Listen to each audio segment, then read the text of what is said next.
Halo semuanya, kali ini kita akan membahas mengenai rekonsiliasi obat, teknik wawancara BPMH, analisis diskrepansi, contoh formulir rekonsiliasi obat, dan juga komunikasi SBAR. Nah, yang pertama kita akan membahas mengenai rekonsiliasi obat. Jadi, rekonsiliasi obat di sini merupakan proses membandingkan resep obat pasien dengan semua obat yang telah dikonsumsi pasien termasuk obat resep, jamu, maupun obat racikan. Nah, tujuan dari rekonsiliasi obat ini untuk menghindari kesalahan pengobatan seperti kelalaian, duplikasi, kesalahan dosis, atau interaksi obat.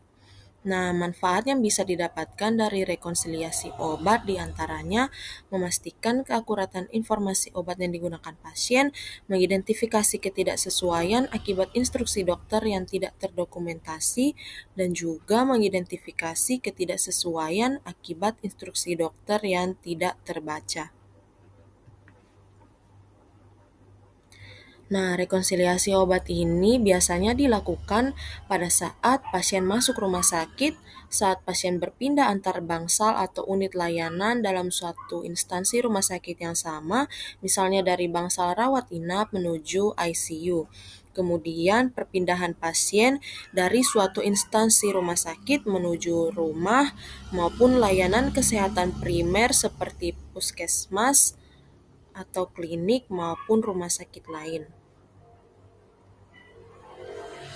Nah, kemudian kita akan membahas mengenai teknik wawancara BPMH atau Best Possible Medication History. Jadi BPMH ini merupakan proses wawancara yang dilakukan secara sistematis oleh tenaga kesehatan untuk memperoleh riwayat obat pasien yang paling akurat sebagai dasar pelaksanaan rekonsiliasi obat. Nah, manfaat dari wawancara BPMH ini untuk membandingkan obat yang biasa digunakan pasien dengan obat yang diresepkan selama perawatan. Dari proses ini, apoteker dapat mengidentifikasi adanya diskrepansi baik yang disengaja maupun tidak disengaja. BPMH ini penting karena riwayat obat yang tidak lengkap merupakan penyebab utama medication error, sehingga dengan BPMH risiko tersebut dapat diminimalkan. Nah, untuk wawancara BPMH ini biasanya dilakukan dengan open-ended question. Open-ended question ini biasanya meliputi pertanyaan berupa obat yang biasanya rutin dikonsumsi pasien, kemudian obat tersebut dikemas dalam bentuk apa, apakah ada orang yang membantu pasien dalam mengatur maupun menyiapkan obat-obatan, ataukah adakah hal yang membuat pasien tersebut kesulitan saat minum obat, misalnya seperti sulit menelan maupun sering lupa minum obat. Nah, wawancara BPMH sendiri ada juga untuk setiap obat atau produk yang digunakan, ada pertanyaan yang mungkin lebih spesifik seperti biasanya obat tersebut diminum berapa banyak, dosisnya berapa, maupun seberapa sering diminum, kemudian kapan diminum, dan juga tujuan dari diminumnya obat tersebut. Nah, selanjutnya kita masuk pada analisis diskrepansi. Jadi diskrepansi ini adalah perbedaan antara obat yang biasa dikonsumsi pasien dengan obat yang diresepkan pada saat masuk, pindah, atau pulang dari fasilitas kesehatan. Nah, analisis diskrepansi ini ada dua. Yang pertama, diskrepansi yang disengaja atau intensional. Nah, untuk diskrepansi yang disengaja ini, perbedaan obat yang ada itu disadari dan memiliki alasan klinis yang jelas serta didokumentasikan. Contohnya seperti obat dihentikan karena ada kontraindikasi, dosis diubah karena gangguan fungsi ginjal, maupun obat diganti karena efek samping, dan juga obat yang dihentikan sementara sebelum adanya tindakan medis. Kemudian yang kedua, ada diskrepansi yang disengaja atau unintentional.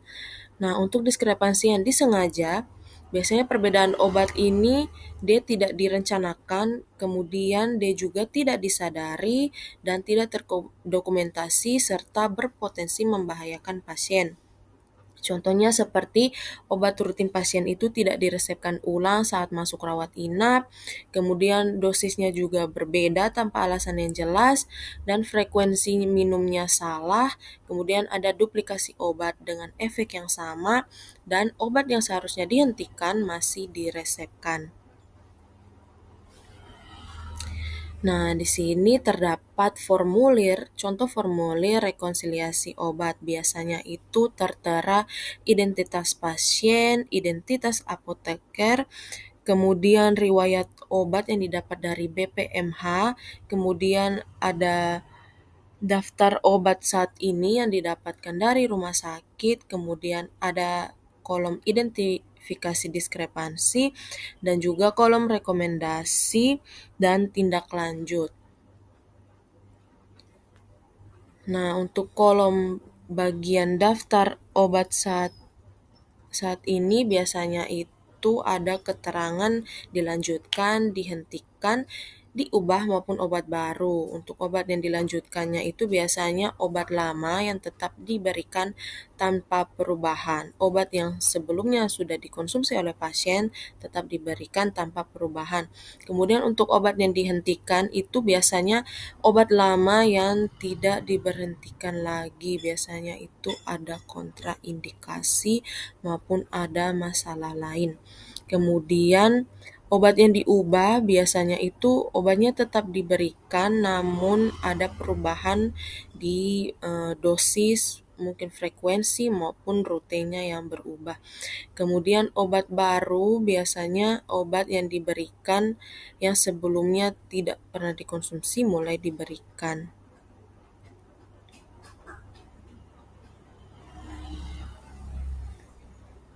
Nah, yang berikut kita masuk pada komunikasi SBAR atau Situation, Background, Assessment, dan Recommendation.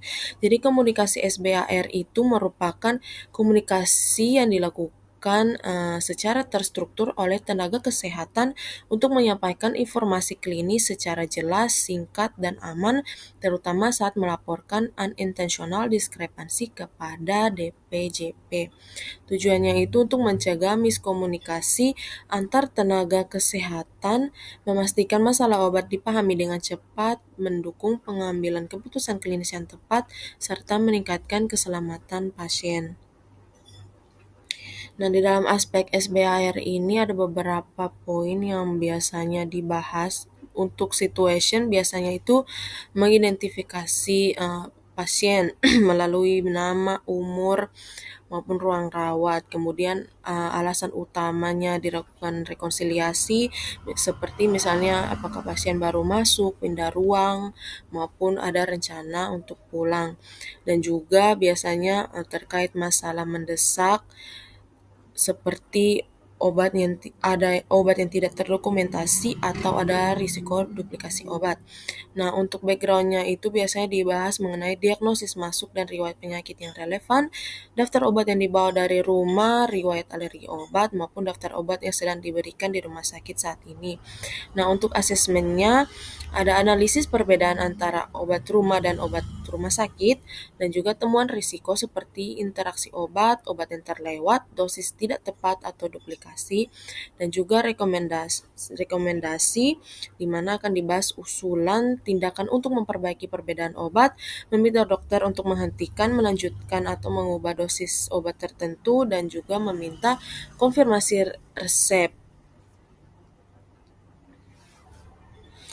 Nah, ini adalah contoh komunikasi SBAR.